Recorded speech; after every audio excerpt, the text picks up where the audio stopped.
নমস্কাৰ ADRE 2.0 exam আজিৰ পৰা মাত্ৰ 3 দিন পিছত অনুষ্ঠিত হ'ব কাৰণে গৈ আছে।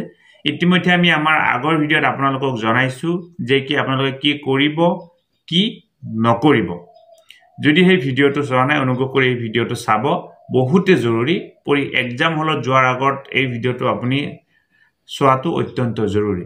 এতিয়া কথা হ'ল এডিআৰইৰ এক্সামত এবাৰ প্ৰথমবাৰৰ কাৰণে কি কৰা হৈছে, নিগেটিভ মাৰ্কিংৰ ব্যৱস্থা কৰা হৈছে। আজি ভিডিঅ'টোৰ জৰিয়তে নিগেটিভ মাৰ্কিং কি হয়, কেনেকুৱা ধৰণে নিগেটিভ মাৰ্কিং দিয়া হ'ব আৰু নিগেটিভ মাৰ্কিংৰ পৰা বাচি থাকিবৰ কাৰণে আপুনি কি কৰিব কি নকৰিব সেই কথাখিনি আলোচনা কৰিবৰ কাৰণে চেষ্টা কৰিম। নমস্কাৰ বন্ধু বান্ধৱীসকল, আপোনালোকে চাই আছে moving towards digital all in one. সকলো ধৰণৰ চাকৰি সম্পৰ্কীয় খবৰৰ বাবে আপোনালোকে আজিয়ে সাবস্ক্ৰাইব কৰক মুভিং টুৱাৰ্ডছ ডিজিটেল। এতিয়া চাওক, এডিআৰইত প্ৰথমবাৰৰ বাবে নিগেটিভ মাৰ্কিংৰ ব্যৱস্থা গ্ৰহণ কৰা হৈছে। আমাৰ যিসকলে টেট পৰীক্ষা দিছে, টেটতো যিহেতু নিগেটিভ মাৰ্কিংৰ ব্যৱস্থা নাই বা আন যিবিলাক পৰীক্ষা সচৰাচৰ দিছে সেই পৰীক্ষাবিলাকত নিগেটিভ মাৰ্কিংৰ ব্যৱস্থা যিহেতু নাই, গতিকে নিগেটিভ মাৰ্কিংৰ লগত সচৰাচৰ আমি সিমান পৰিচিত নহয়। আমাৰ এডিআৰইত এবাৰ দুই ধৰণৰ নিগেটিভ মাৰ্কিংৰ ব্যৱস্থা গ্ৰহণ কৰা হৈছে। মই দুটা কথা আপোনালোকক ক'বৰ কাৰণে চেষ্টা কৰিম। এইবাৰ আমাৰ সেই কাৰণে বেয়া হৈছে, ইয়াৰ আগতে কি হৈছিল, আমি ভাগ্য পৰীক্ষা কৰিব পাৰিছিলোঁ। আমি ধৰা হ'ল এই 150টা কুৱেশ্যন আছে, 150টা কুৱেশ্যনৰ 120টা পাৰিলোঁ, 30টা পৰা নাছিলোঁ। লাষ্ট 5 মিনিটত আমি সেই 30টাও MCQ আমি ৰাউণ্ড কৰি থৈ আহিছিলোঁ। কিবা কাৰণত আমাৰ সেই দিনটোত ভাগ্যৰ চকৰি ঘূৰি আছিল, ভাগ্য ভাল আছিল, 30টাৰ 20টা প্ৰশ্ন শুদ্ধ হ'ল, আমি পাছ কৰি গৈছিলোঁ। কিন্তু এইবাৰ তেনেকুৱা ধৰণৰ নহ'ব। ভাগ্যৰ চকৰি যদি ঘূৰে ভাল, যদি ভাগ্যৰ চকৰি নুঘূৰে তেতিয়াহ'লে আমি গোটেই ডুবিবলগীয়া হ'ব। এতিয়া এইবাৰ যে নিগেটিভ মাৰ্কিং দিয়া হ'ব, নিগেটিভ মাৰ্কিং এটা ভুল প্ৰশ্নৰ বাবদ 0.25 নম্বৰ কৰি নিগেটিভ মাৰ্কিং দিয়া হ'ব। অৰ্থাৎ আপোনাৰ যদি এটা প্ৰশ্ন ভুল হয় 0.25, আন এটা প্ৰশ্ন ভুল হ'লে 0.25, আন এটা প্ৰশ্ন ভুল হ'লে 0.25 বা আন এটা প্ৰশ্ন ভুল হ'লে 0.25। যদি আপোনাৰ 4টা প্ৰশ্ন ভুল হয় তেতিয়াহ'লে আপোনাৰ 1 নম্বৰ কাট খাব। ধৰা হ'ল আপুনি সম্পূৰ্ণ নম্বৰ যিমান আছিল তাৰ ভিতৰত আপুনি 100 নম্বৰ পাবৰ কাৰণে শুদ্ধ হৈছিল, মানে সক্ষম হৈছিল। 100 নম্বৰ আপুনি পাইছিল, 150ৰ ভিতৰত আপুনি 100 নম্বৰ পাইছে। তাৰ ভিতৰত আপোনাৰ ভুল হৈছে কেইটা? 8টা প্ৰশ্ন ভুল হৈছে। যিমান কেইটা কৰিছে বাকি গোটেইকেইটা শুদ্ধ হৈছে। শুদ্ধ হোৱাৰ পিছত আপুনি 100 নম্বৰ পালে। ধৰা হ'ল মই আপোনাক কৈছোঁ আপুনি 108টা প্ৰশ্নৰ উত্তৰ কৰিছে, 108টা প্ৰশ্নৰ ভিতৰত 100টাত আপুনি 100 নম্বৰ পালে আৰু 8টা প্ৰশ্ন আপোনাৰ ভুল হ'ল। বুজি ল'ব কথাটো, 100টা শুদ্ধ হোৱাৰ কাৰণে আপুনি 100 নম্বৰ পালে, 8টা প্ৰশ্ন আপোনাৰ ভুল হ'ল। এতিয়া 8টা প্ৰশ্নত আপোনাৰ এটা প্ৰশ্নত যিহেতু 0.25কে নিগেটিভ মাৰ্কিং থাকিব, 8টা প্ৰশ্নত আপোনালোকৰ 2 নম্বৰ কাট খাব। গতিকে 100 নম্বৰ যদিও পাইছিল আপোনাৰ 100 - 2 = 98, অৰ্থাৎ আপোনাৰ 2 নম্বৰ মাইনাছ হ'ল, টোটেল নম্বৰ আপুনি 98 পালে। অৰ্থাৎ আপুনি ফুলকে উত্তৰ দিয়াৰ কাৰণে আপোনাৰ 2 নম্বৰ মাইনাছ হ'ল। এইটো হৈছে নিগেটিভ মাৰ্কিং। আপুনি ফুলকে উত্তৰ দিয়াৰ কাৰণে আপোনাৰ শুদ্ধ উত্তৰৰ পৰা 2 নম্বৰ মাইনাছ হ'ল। এইটো হৈছে 1 নম্বৰ নিগেটিভ মাৰ্কিং। 2 নম্বৰ নিগেটিভ মাৰ্কিংটো কি হয়? 2 নম্বৰ নিগেটিভ মাৰ্কিংটো হৈছে আপুনি আমাৰ এটা প্ৰশ্নৰ এগেইনষ্টত 4টা অপশ্যন থাকে। যদি আপুনি 4টা অপশ্যনৰ ভুলবশতঃ 2টা অপশ্যনত ৰাউণ্ড কৰে তেতিয়াও আপোনাক কি কৰা হ'ব, সেইটোক নিগেটিভ মাৰ্কিং দিয়া হ'ব। অৰ্থাৎ তাতো আপোনাৰ 0.25 নিগেটিভ মাৰ্কিং ধৰা হ'ব।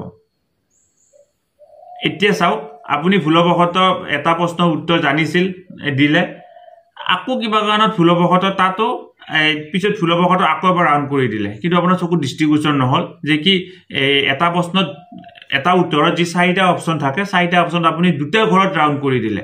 2টা ঘৰত ৰাউণ্ড কৰি দিলে, গম নাপালে, ঘৰলৈকে আহি গ'ল, ঘৰতহে আহি গম পালে যে কি সেই প্ৰশ্নটোত মই 4টা যে অপশ্যন আছিল, 4টা অপশ্যন 2টাত ৰাউণ্ড কৰিলোঁ।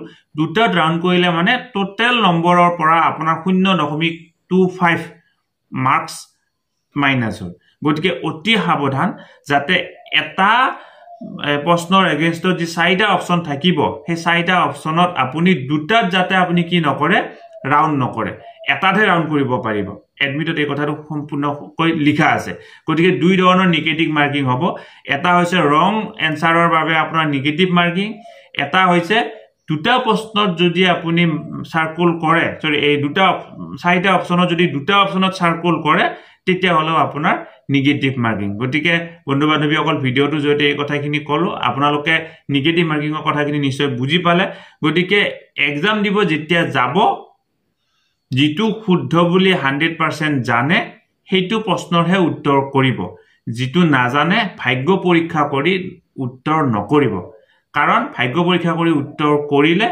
4टा जदि भाग्य परीक्षा करी उत्तर करे 4टा जदि भूल उत्तर হয় আপুনি পোৱা নম্বৰৰ পৰা 1 নম্বৰ কাট খাব আমাৰ ভিডিও ডেসক্ৰিপচনত দুটা লিংক দিয়া আছে এটা হৈছে আমাৰ WhatsApp চেনেল আৰু আনটো হৈছে আমাৰ Facebook পেজ আপোনালোকে দুটা লিংকত ক্লিক কৰি থলে আজি বুলি নহয় পৰৱৰ্তী পৰ্যায়টো এনেকুৱা ধৰণৰ চাকৰি সম্পৰ্কীয় খবৰবিলাকৰ ইনফৰমেশন পোন প্ৰথমতে পাই থাকিবৰ কাৰণে সক্ষম হ'ব আমি আমাৰ এই চেনেলটোৰ জৰিয়তে ফেসবুকত মনিটাইজেশন কেনেকুৱা ধৰণে কৰিব লাগে এটা ইউটিউব চেনেল কেনেকুৱা ধৰণে খুলিব লাগে বা যিকোনো ধৰণৰ জবৰ কাৰণে প্ৰস্তুতি কেনেকুৱা ধৰণে কৰিব লাগে জবৰ ইনফৰমেশন কেনেকুৱা ধৰণে আপুনি পাব সকলো খবৰ দিবৰ কাৰণে চেষ্টা কৰিম অৰ্থাৎ সেই কাৰণে আমি চেনেলটো কৈছো moving towards digital all in one আপুনি সকলো খবৰ এটা চেনেলতে পাবৰ কাৰণে সক্ষম হ'ব অনুগ্ৰহ কৰি চেনেলটো সাবস্ক্ৰাইব কৰিব আপুনি আপোনাৰ লগৰ বন্ধু বান্ধৱী সকলকো চেনেলটো সাবস্ক্ৰাইব কৰিবৰ কাৰণে অনুপ্ৰাণিত কৰিব যাতে তেওঁলোকেও এই খবৰখিনি পাব পাৰে বা তেনেকুৱা ধৰণে তেওঁলোকে প্ৰস্তুতি চলাব পাৰে আপোনালোকে যেতিয়া এডিআৰই এক্সাম দিবৰ কাৰণে যাব লগত কি লৈ যাব কি লৈ নাযাব এটো অত্যন্ত গুৰুত্বপূৰ্ণ কথা লগত আপোনালোকে ইতিমধ্যে প্ৰত্যেকখন জিলা প্ৰশাসনৰ তৰফৰ পৰা নিৰ্দেশনা জাৰি কৰা হৈছে লগত আপোনালোকে এখন ফটো আইডেন্টিটি কাৰ্ড সামান্য পৰিমাণৰ পইচা ব্ল্যাক বা ব্লু বল পেন এই ৰাবাৰ কাট পেন্সিল এডমিট কাৰ্ড ডক বাদে বাকি একো লগত নিব নোৱাৰে গতিকে ঘৰৰ পৰাই হেবোৰ বৰ্জন কৰি যাও আপোনাৰ মানি বেগ আপোনাৰ এই লেডিজ হলে আপোনালোকৰ এই যি বেগ থাকে হেবিলা সকলো বৰ্জন কৰি যাওক কাৰণ তাত গৈ হেবিলাক নিব নোৱাৰিব গেটত গৈ থোৱাৰ এটা সমস্যাৰ সৃষ্টি হ'ব এই থব নোৱাৰিব এই থব পাৰিব মানি বেগটোত ইম্পৰ্টেন্ট বস্তু আছিল কিবা আছিল এইখিনি কথাই আপোনাক পৰীক্ষা হলত সোমোৱাৰ সময়ত কি কৰিব আপোনাক মাইন্ডটো ডাইভাৰ্ট কৰিব আৰু ইয়ে পৰীক্ষা হলৰ ভিতৰত গৈ দুটা প্ৰশ্ন আপোনাক মনত পৰাত অসুবিধাৰ সৃষ্টি কৰিব গতিকে যেহেতু আগৰ পৰাই গম পাইছে এইখিনি নিব নোৱাৰি গতিকে আপুনি প্ৰয়োজন সাপেক্ষে লগত এজন বন্ধু লৈ যাব যাতে সেই বন্ধুজনে আপোনাৰ সামগ্ৰীখিনি বাহিৰত ৰখি থাকিব পাৰে আৰু যদি বন্ধু নাই লগৰ পৰাই ঘৰৰ পৰাই যাওতে হেবিলা একো লৈ নাযাব সামান্য পৰিমাণৰ পইচা লগত লৈ যাব যিখিনি পইচা নহলে নহয় কাট pencil rubber photo identity card admit